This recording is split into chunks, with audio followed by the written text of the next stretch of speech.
Slow Horses, Mick Herron serisinin 5. kitabından ilham alarak Emmy ödüllü bir dönüş yapıyor ve sağlam bir 5. sezon sunuyor. London Rules'tan uyarlanan devam eden destanın bu karmaşık bölümü, Jackson Lamb hariç herkesi zor durumda bırakıyor. Dizinin yönetmeni Will Smith ve acımasız yazar kadrosu, izleyicileri ikiye bölebilecek politik içerikli bir sezon daha yarattı. Dünya sahnesini meşgul eden güncel tartışma konularıyla dolu Slow Horses, zor bir döneme giriyor. Apple'ın yaratıcılık söz konusu olduğunda risk almaktan, tabuları yıkmaktan veya tuhaf sorular sormaktan çekinmediğini gösteriyor.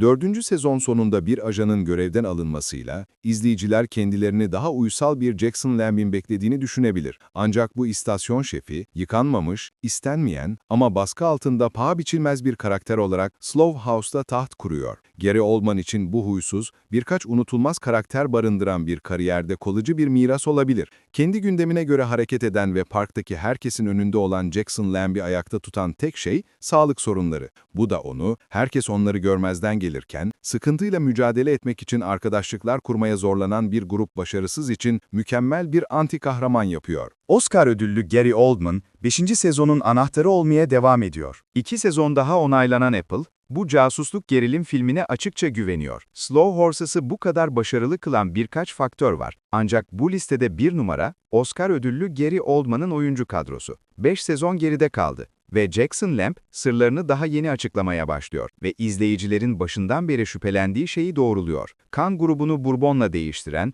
ve hijyeni bir sis perdesi olarak kullanan bu tükenmiş istasyon şefi göz kamaştırıcı. Rüzgara karşı 4 çarşaf beli olsa bu soğuk savaş kalıntısı John le Carre'nin en iyi günündeki George Smiley'sinden daha az hesapçı değil. Lamb, Shirley'e tüm yönetim kitaplarını okumadım ama menajerlerimin sıkıldığı için onları silahlandırmama izin verilmediğinden eminim. Mükemmel bir oyuncu kadrosuna bacaklarını uzatma fırsatı da sunan bu sezonda Jackson Lamb, beklenmedik bir baba figürü ve isteksiz bir sırdaş rolü üstleniyor. Dizinin yönetmeni Will Smith, neredeyse ölümüne mazlum kartını oynadığı için 5. sezon en azından işleri taze tutmak adına yavaş hatlar arasında beklenmedik ittifaklar keşfetmek zorunda kalıyor. Kültür çatışması anlarını ve simsiyah komediyi kullanarak yardımcı oyuncuları sahnenin merkezine getiriyor. Bu yazarlar Die Hard bölgesine dalıp Bruce Willis serisinden bolca alıntı yaparak ve işleri hızlandırarak izleyiciler için oyun alanını genişletiyor. Jackson Lamb ve ekibi baskı altına girerken Londra'yı bir etkinlik merkezine dönüştürüyor. Claude Whelan, yanlış yönlendirmede oyunculuk ustası. MI5 içinde Diana Taverner ve Claude Whelan'ın şansı da pek yaver gitmiyor ve onları son derece sıra dışı bir çift olarak bir araya getiriyor. İşler hızla çözülüyor ve 5. sezon, tırmanan olaylarla başa çıkmak zorunda kaldıkları bu dönemde çatışan ideolojileriyle güçleniyor. Her zaman protokollerle tanımlanmış bir ilişkiye insanlık katıyor ve kargaşanın ortasında beklenmedik komedi anları ortaya çıkarıyor. Sadece iktidardaki bazı kişilerin beceriksizliğini vurgulamakta kalmıyor, aynı zamanda bunu karikatürize etmeden yapıyor. Bu yalnızca James Callis'ın bu yeni sezon boyunca beceriksizce yanlış yönlendirme konusunda ustalık dersi vermesiyle mümkün olan bir numara. 4. sezonda beceriksiz bürokrat Claude Whelan rolüyle giriş yapmış olabilir, ancak 5. sezon James Callis'e Kristen Scott Thomas'ı daha da kızdırmak için bolca fırsat sunuyor. Callis, ekrana ilk adım attığı andan itibaren geçen sezon belirsizliklerle dolu kusursuz bir performans sergiledi. Doğup büyüdüğü ve ayrıcalıklarla dolu Claude Whelan bu sefer parlamak için daha da fazla zaman buluyor. MI5'in başındaki rolünü fazlasıyla ileri götürüyor ve onu eski moda bir komediden fırlamış gibi hissettiriyor. Gizli servis dışında herhangi bir meslekte komik olabilecek bir gerçek. Lamb'den Taverner'a utançtan ölmeden önce istifanı sunmalısın. Neyse ki Callis, Whelan'ın hem okul çocuğu masumiyetini hem de cahilliğin sınırlarında bir karışımının yansıtmasını sağlayacak kadar akıllı. Bu da onu mükemmel bir zıtlık haline getiriyor ve izleyicileri kendi tarafında tutuyor. Sadece bu tercihi bile, Claude Whelan'ı nitelikleri değil güçlü bağlantıları sayesinde en üst düzey işe yerleşen kendi yetiştirilme tarzının kurbanı olarak gösteriyor. Bu ölçeğin diğer ucunda Slough House'da Coy ve Cartwright, Slough House'ı oluşturabilecek bir bağ kuruyor. Bu bağ hemen Simon Pegg ve Nick Frost'un Hot Fuzz'ın altın çağlarıyla taşlaştırılmayı davet ediyor. J.K. Ko, Slow Horses'ın bilinmeyen kahramanı mı? Tom Brook, Preacher ile tanınıyor olabilir ancak 5. sezonda başrol oyuncusu Jack Lowden sayesinde kalıcı bir izlenim bırakıyor. Daha tartışmalı siyasi unsurları dengelemek için komediye yönelen bir sezonda Cartwright ve Co. silahsızlandırıcı bir ikili oluşturuyor. Brook, Slow Horses'a başka yöne bakan herkesin gözünden kaçacak bir kusursuzluk daha sunuyor. Böylesine yetenekli bir oyuncu kadrosunda hiçbir şey yapmadan etki bırakmak hiç de kolay bir iş değil ve Brooke, ifadesiz bir anlatımın kralı. Sürekli kapşonlu üstlerin altında gizlenen ve sürekli bir podcast'e bağlı olan Brooke'un performansı o kadar rahat ki nabza atmıyor olabilir. Londra saldırı altındayken J.K. Ko, umursamazlık konusunda Jackson Lamb'den sonra ikinci sırada.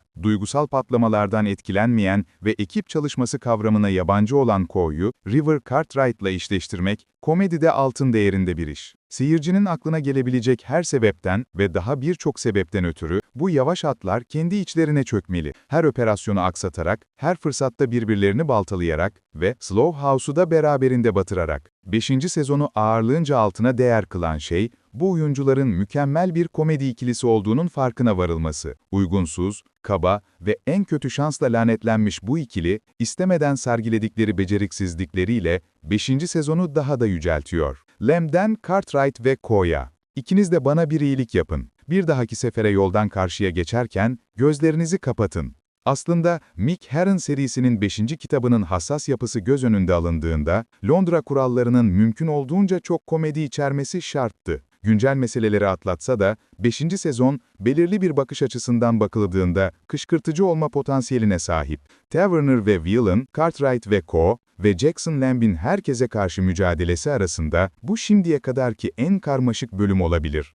Slow Horse'sa uzun metrajlı casusluk gerilimlerinin en iyileri arasında yer alan kazandırmakla kalmayıp, çıtayı en kararlı olanlar dışında hiç kimsenin ulaşamayacağı bir noktaya taşıyor. İzleyiciler 5. sezonu tek bir temel nedenden dolayı sevecek. En iyi casus gerilim filmlerinin bile bir zayıf noktası vardır ve Slow Horses 5. sezonda farklı değil. İzleyiciler, bu son uyarlamanın arkasındaki itici güç nedeniyle ikiye bölünecek ve bu nedenle herkese uygun olmayabilir. Zorlu zamanlardan geçiyoruz ve eğlence sektörünün işi bu konulara ışık tutmak ve farkındalık yaratmaktır. Doğru yapıldığında, bu Apple orijinali gibi uzun metrajlı politik gerilim filmleri tam da bunu yapar ve bazılarının görmezden gelmeyi tercih edeceği gerçeklere dikkat çeker. Ancak bu durumda bakış açısı her şeydir ve bir incelemede yeri olmayan nedenlerle Londra kurallarına itiraz edenler olacaktır. Ancak bu, 5. sezonu göz ardı etmek veya farklı bir şekilde ele almak için bir sebep değil. Aksine, bu tür yaratıcı cesaretler kutlanmayı hak ediyor. Çünkü insanlar çok kolay alınıyor ve yaratıcılar iptal korkusuyla aşırı temkinli davranıyor. Apple, risk almayı, ses getirmeyi ve kendilerini ortaya koyan yazarları onurlandırmayı tercih edenlerin arkasında açıkça duruyor. Jackson Lamb'in sansürsüz bir şekilde vahşi doğaya kaçmış olması birçok kişi için rahatlatıcı olacaktır. Çünkü onun cilalanmamış zekasında ve bunun dünya görüşünü nasıl şekillendirdiğinde bir asalet var. Ancak 5. sezonun sonunda yeterince dikkatli bakan izleyiciler, Lamb'in bile her şeyi çözemeyeceğini fark edecekler. Taverner'dan Flight, Moskova kuralları, arkanı kolla, Londra kuralları seni koruyor. Slow Horses'un bu kadar başarılı olmasının sebebi, casuslukla hiçbir ilgisi yok. Her izleyicinin kendi Slow House'unu deneyimlemiş olması gerçeğine dayanıyor. Herkes, Cartwright, Ko, Ho ve Standish'in şu anda bulunduğu yerdeydi. Jackson Lamb, başkalarını baltalayarak kendi yuvasını doldurmaya çalışan her baskıcı patronun canlı örneği. İzleyiciler mazlum hikayelerini sever ve Will Smith bu açıdan çok başarılı olmuş olabilir. Ancak yine de bu dizinin başarısının büyük bir kısmını açıklıyor. Forrest Gump'tan Rocky Balboa'ya, sinema engelleri aşan karakterler tarafından şekillendi. Slow House sakinleri gümüş ekran yerine bir yayın hizmetine hapsolmuş olabilir. Ancak mücadeleleri farklı değil. 5. sezon, medeniyet maskesinin altına bakıyor ve herkesin aynı güvensizliklere sahip olduğunu ortaya koyuyor. İnsanlar yüzeyde farklı görünebilir. Ancak altında hepsi gizli servis için çalışsalar bile sorunlarla karşı karşıyadır. Bu gerçek yalnızca London Rules'un neden şimdiye kadarki en iyi uyarlama olabileceğini açıklamakla kalmıyor, aynı zamanda Sir Gary Oldman'ın neden Jackson Lamb'i tatsız kuğu şarkısı olarak seçtiğini de açıklıyor. Nedeni ne olursa olsun, Slow Horses, 5. sezon izleyici beklentilerinin sınırlarını test etmeye devam ediyor ve gerçek anlamda ikonik olmaya bir adım daha yaklaşıyor. Slow Horses 5. sezon, 24 Eylül'de Apple TV Plus'ta yayınlanmaya başlayacak ve yeni bölümler haftalık olarak yayınlanacak.